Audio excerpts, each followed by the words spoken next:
Like a dog star or like a superhero kind of. He doesn't want to be like everyone else. Now we're still trying to figure out what necessarily happened. Yeah, so these eyeballs that you kind of see are his poles. They're not north and south though, they're a little different. So we don't know what's going on. Now, we don't know why he is tilted different than all the other planets.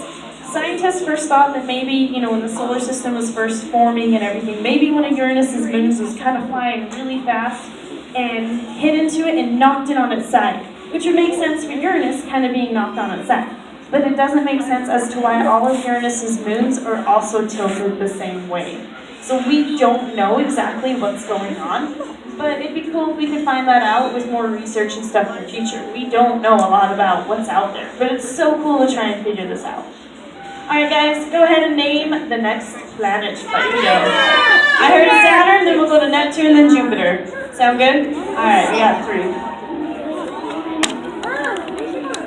We should go to Earth. I will probably skip Earth because we know a lot about Earth. So this here is our beautiful Saturn. I will see you guys when we start walking around. And every once in a while the angle would turn and he couldn't see Saturn's rings anymore because they're so thin they would disappear.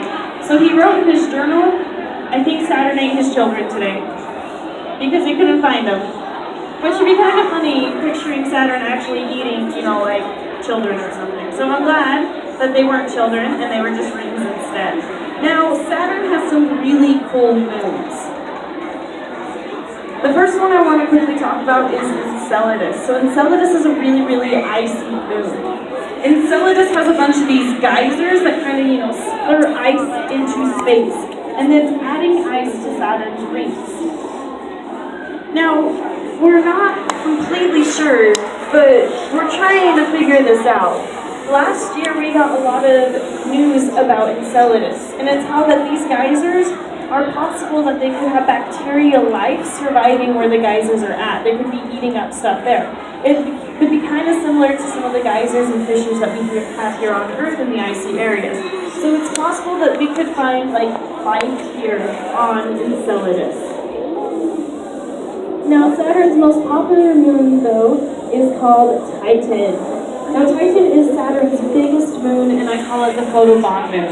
Because every once in a while when you're going to take pictures of Saturn, this little black dot will show up and it's Titan and he's like, yo, you can't forget about me. He's really kind of cool. He's also the only moon in our solar system that has an atmosphere. Now just because something has an atmosphere doesn't mean like it's Earth and you can breathe and have this stuff. It means it's kind of like this blanket that's trapping in deep. So there's potential for stuff like that, but there's not.